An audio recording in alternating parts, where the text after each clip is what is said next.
If you like a little bit hot, you put the chili powder inside. Yeah. And then you add the bean sprouts and chive. Actually, we use chive. In Bangkok, we use chive. But here we not available. We use spring onion. But the chive tastes better.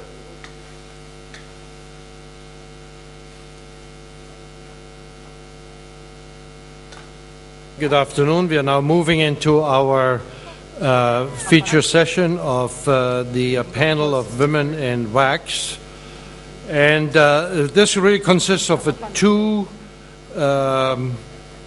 presentation. One will be a presentation by Ann Cooper, who is going to tell us why a woman's place is in the kitchen. And Ann is the author of 4 books, including by the title of her presentation, namely A Woman's Place is in the Kitchen. She's Director of Nutrition Services for U.S. School District in California. So she's basically on the forefront of transforming U.S. school luncheons to something a lot more nutritious. And I understand you're having some challenges, which is not surprising, because kids come to you after they have been already conditioned to fast food and what have you. So it's a very challenging position, and also is a graduate of the Culinary Institute of America, worked as executive chef, and is on the board of the Women Chefs and Restaurateurs in America. And after Ann gives her presentation, we will have a panel discussion. And we have Sirkka Ruutinen, who is the chef to the President of Finland.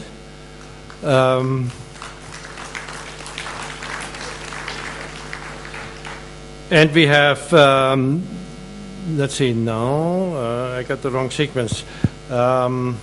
We have Anna Jacob, who is a nutritionist from Singapore. And we have Madhi Krishnan, who just was named Chef of the Year in India, the female Chef of the Year.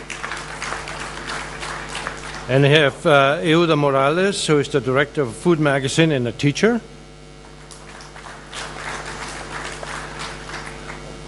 And we have Susie Redding from Canada. Redding, it's pronounced. And she is... she's the executive chef for Calphalon, a company that sells, among other things, cookware.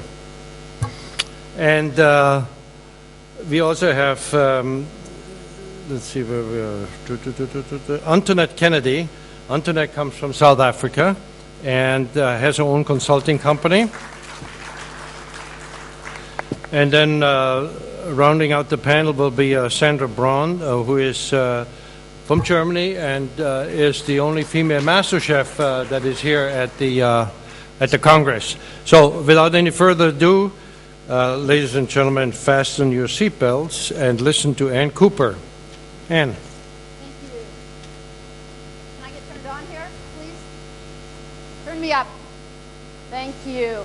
Before I start, I want to tell you just a little bit about what I do. I'm Director of Nutrition Services for Berkeley Unified School District. I have 90 employees in 17 locations. We cook about 8,200 meals every day for kids. We have gardening classes and cooking classes. But my female executive chef and my 2 female executive sous chefs are cooking 8,200 meals a day for kids in our city. And that's what we do. And that will sort of color a lot about what I want to talk about. But before I get started, I'd like to say one thing. Can we have all the women chefs in this room stand up? I want to see all the women standing up.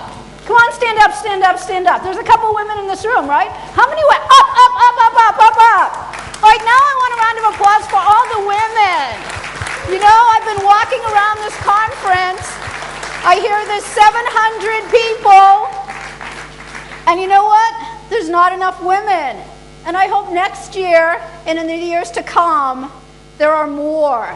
So I'm going to tell you a little bit about how I got started with this and what happened when I started thinking about and learning about women in this industry.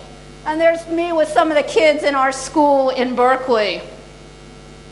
I wrote this book called A Woman's Place is in the Kitchen, The Evolution of Women Chefs. And I started to try and figure out why it was that for 10,000 years, women have fed the planet and we're never at the tops of professional kitchens. How did that get to be? Women were credited with cooking with fire for the first time.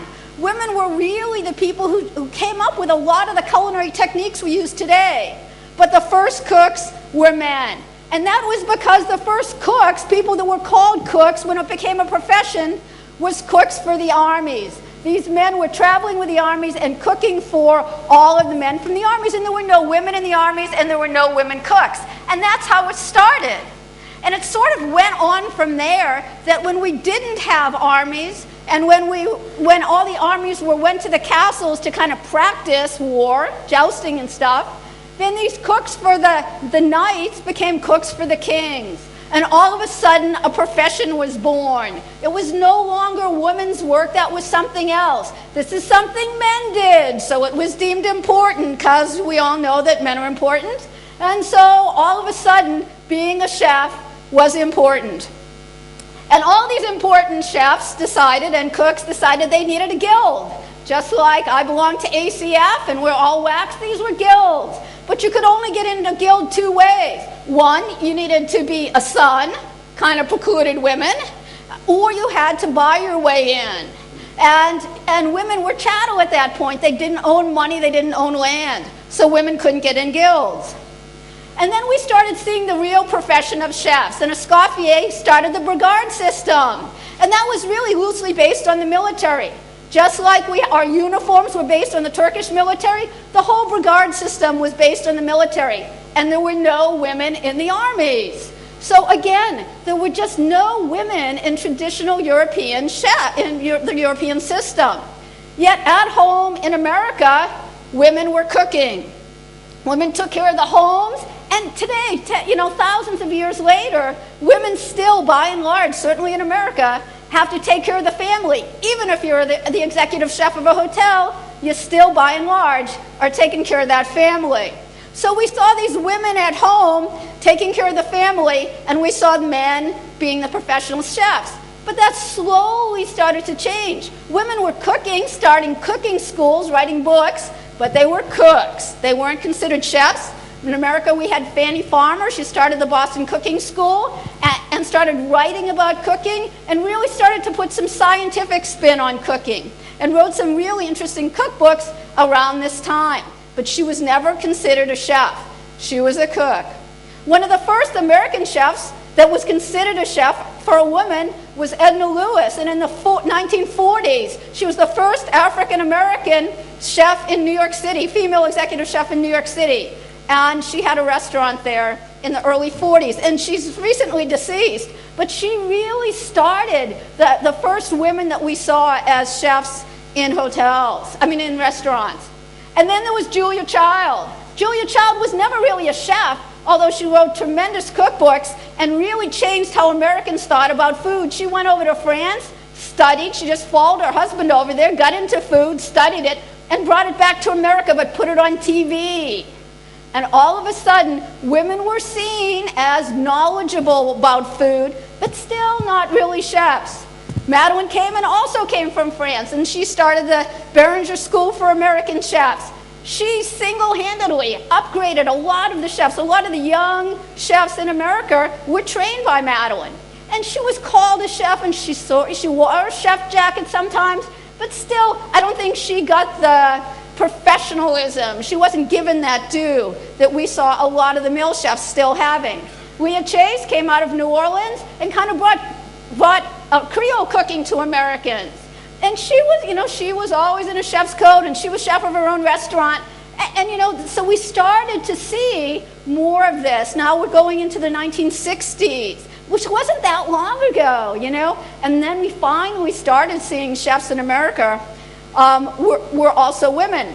The Culinary Institute was started in 1945 by 2 women, yet it didn't graduate a female culinary student till 25 years after it was started in 1970.